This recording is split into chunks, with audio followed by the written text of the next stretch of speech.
Good morning please. हमारा आज का टॉपिक है the prostate gland. About the prostate gland, as you know that the prostate gland, this is very important gland in the male reproductive system. So in the male reproductive system we have studied the primary sex organs, the secondary sex organs. So the primary sex organs, these are a pair of the testes. Remaining all the structures, these are called as the secondary sex organs. The remaining secondary sex organs, that is the epididymis, vas deferens, the seminal vesicle, and the ejaculatory ducts, and the prostate gland, bulbourethral gland, and the male genital sex organ, that is the penis.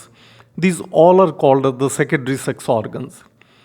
आज हम सिर्फ आपके सामने discuss करने जा रहे हैं about the important gland, that is the prostate gland as it has been shown in the diagram. तो डायग्राम में आपके सामने एक बहुत सिंपल प्रेजेंटेशन दी गई है जिसमें प्रोस्टेट ग्लैंड को हमने दिखाया है। Look, this is the first part, this is the urinary bladder. जो यूरिनरी ब्लैडर जहाँ पर इसकी लोकेशन होती है, this is present just below the urinary bladder. The prostate gland, we have shown that here is the prostate gland which has the medial lobe, lateral lobe, and when we see internally, these are the different prostate gland ducts, जो इनकी बहुत सारी prostatic ducts हैं और ये सभी की सभी डक्ट्स, इनकी सबकी अलग अलग ओपनिंग है जो कि प्रोस्टेट ग्लैंड के अंदर जाकर के खुलती हैं। And the urethra, it passes through the prostate gland, and that urethra which passes through the prostatic region is called as the prostatic urethra, and below the prostate gland the urethra, that is called as the urethra. So in this way we can say the prostate gland, which is quite important gland, and it has the different parts, how it is useful, what is its role, तो ये सभी चीज़ें हम आपको बताएंगे। और prostate gland के बारे में सबसे पहले आप ये देखिएगा कि ये prostate gland which is about 8 grams in weight, जिसका वज़न लगभग 8 ग्राम पाया जाता है। And so for the size is about walnut. Walnut यानी कि एक अखरोट जितना इसका साइज़ पाया जाता है। The prostate gland, it surrounds the urethra, या अगर हम और सिंप्लीफाइड वे में कहें कि यूरिथ्रा इस प्रोस्टेट ग्लैंड के बीचों बीच पास करता है, बीचों बीच, इसके बीचों बीच में से निकलता है। तो हमारा यूरिनरी ब्लैडर में से यूरिथ्रा निकलता है। यूरिथ्रा निकलने के बाद उसका सबसे पहला पार्ट यूरिथ्रा का प्रोस्टेट ग्लैंड में से निकलता है, और ये प्रोस्टेट ग्लैंड जो कि एक ऐसी इंपॉर्टेंट ग्लैंड है विच सिक्रीट्स द मिल्की सिक्रीशन, और वो मिल्की सिक्रीशन सिक्रीट करती है। उसका क्या यूज़ है वो भी हम आपको बताएंगे। सबसे पहले आप ये देखिए, this prostate gland, this is present in the lesser pelvis region. Then weight approximately 8 grams, size of walnut. The apex, इसका एक apex that is the facing downwards and the base upward हमारे urinary bladder के contact में। The prostate gland, it has the 4 surfaces. prostate gland के 4 surfaces पाए जाते हैं, anterior, posterior and 2 infralateral. Prostate gland, it has the 5 lobes. Prostate gland के 5 lobes यानी कि 5 हिस्से, उसको आप कह सकते हैं कि 5 उसके पार्ट्स हम उसको डिवाइड करके रखते हैं, that is the 5 lobes anterior, posterior, 2 lateral and 1 is the medial lobe। और ये इस तरह से ये इसके 4 सरफेस, 5 लोब्स, जिनमें से हमने 2 लोब्स को डायग्राम में भी दिखाया है। One is the medial lobe and this is the lateral lobe.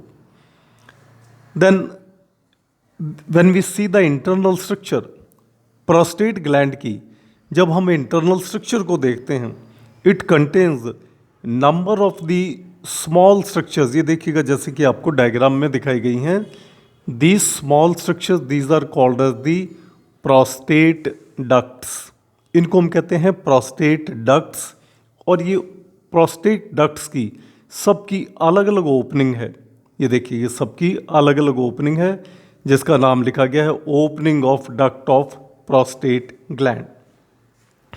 ये सभी डक्ट क्या करती हैं, एक मिल्की सिक्रीशन बनाती हैं, और मिल्की सिक्रीशन बनाने के बाद ये they open in the prostatic reason.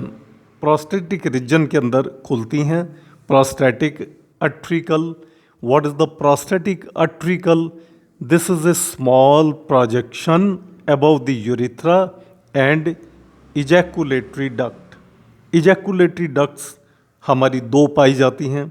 Ejaculatory duct क्या है, हम इसके बारे में भी आपको बहुत ब्रीफ में बता देते हैं कि हमारी यूरिनरी ब्लैडर के ऊपर 2 सेमिनल वेसिकल्स प्रेजेंट हैं, जहाँ पर हम स्पर्म्स जाकर के स्टोरेज होती है, और वो सेमिनल फ्लूइड के अंदर जाकर के मिक्स होकर के वहाँ पर तब तक रहता है जब तक कि वहाँ से उसका इजैकुलेशन नहीं हो जाता। और इजैकुलेशन का मतलब ये है कि जब तक वो बॉडी से बाहर नहीं आ जाते स्पर्म, जब तक कि वो सेमिनल वेसिकल से बाहर नहीं आ जाते, तब तक वो सेमिनल वेसिकल में ही जमा होकर के रहते हैं। ईच सेमिनल वेसिकल, प्रत्येक सेमिनल वेसिकल की ओपनिंग का नाम is the, that is called as the opening of ejaculatory duct. क्योंकि सेमिनल वेसिकल की ओपनिंग, क्योंकि उसका स्पर्म जब वहाँ से निकलेंगे तो वो इजैकुलेटरी डक्ट के थ्रू निकलेंगे, और वो इजैकुलेटरी डक्ट एक राइट साइड से एक लेफ्ट साइड से, दोनों साइड से sperms along with the other fluid, जिसका नाम दिया गया है कि वो that is the seminal fluid, वो सारा का सारा इस रीजन में आ जाता है प्रोस्टेट ग्लैंड में। और जैसे ही वो प्रोस्टेट ग्लैंड में आता है, the prostate gland it secrets it's secretion, that is the opening of the duct of the prostate gland. ये अपना सिक्रीशन भी उस सेमिनल फ्लूइड के अंदर मिला देती है, जिसके अंदर seminal fluid plus sperms plus the prostatic secretion, जो कि प्रोस्टेट ग्लैंड अपनी इन डक्ट्स के द्वारा इस रीजन में छोड़ता है। You look here, this the prostatic utricle, और ये नीचे हमने 2 ओपनिंग दिखाई हैं, which are the openings of the ejaculatory ducts, जो दोनों की दोनों प्रोस्टेट ग्लैंड के रीजन में ही खुलती हैं। In other words we can say कि प्रोस्टेटिक ओपनिंग या प्रोस्टेट ग्लैंड, इसका क्या इम्पॉर्टेंट रोल है, या ये प्रोस्टेट ग्लैंड क्यों अपना एक इम्पॉर्टेंट रोल परफॉर्म करती है।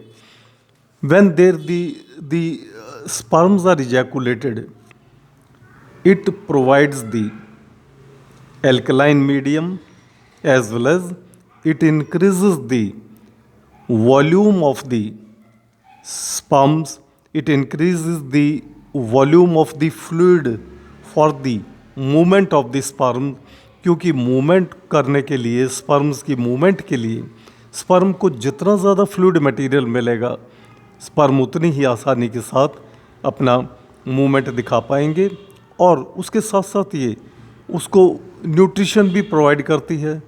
And thirdly, this is alkaline in nature, ये एल्कलाइन भी है। और द प्रोस्टेटिक सिक्रीशन, ये इस तरह से स्पर्म्स के साथ मिल कर के, और when this collective formulation or the collective structure comes out of the male reproductive system, that is from the male genital sex organ. That ejaculation is called as the semen, and that semen, it contains the seminal fluid plus sperms plus the prostatic secretion.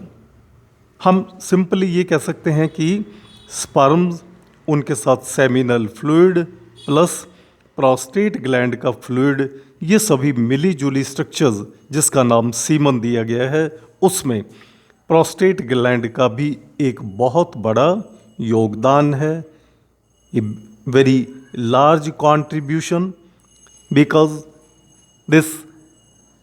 this is, it contains the citric acid plus bicarbonate ions plus lipids which are also useful for the sperms, और sperms के लिए ये एक बहुत important role perform करते हैं. Now, so for the nerve supply, the nerve supply in the prostate gland, there are both the nerve supplies, the parasympathetic and the sympathetic. Sympathetic nerve supply prostate gland में, this is by the superior hypogastric plexus, and parasympathetic, this is by the fibers from S2, S3 and S4.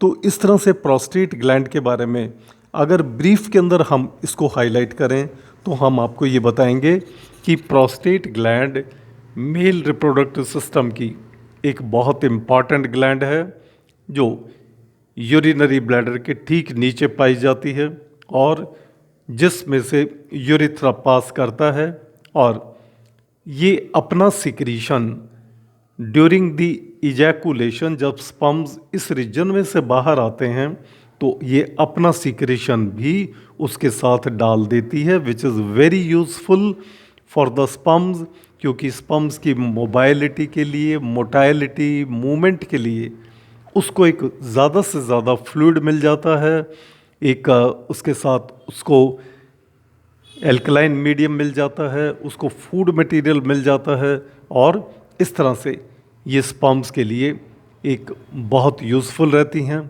So in this way, prostate gland is very, very important gland for the male reproductive system. So this is all regarding the prostate gland. Thank you very much.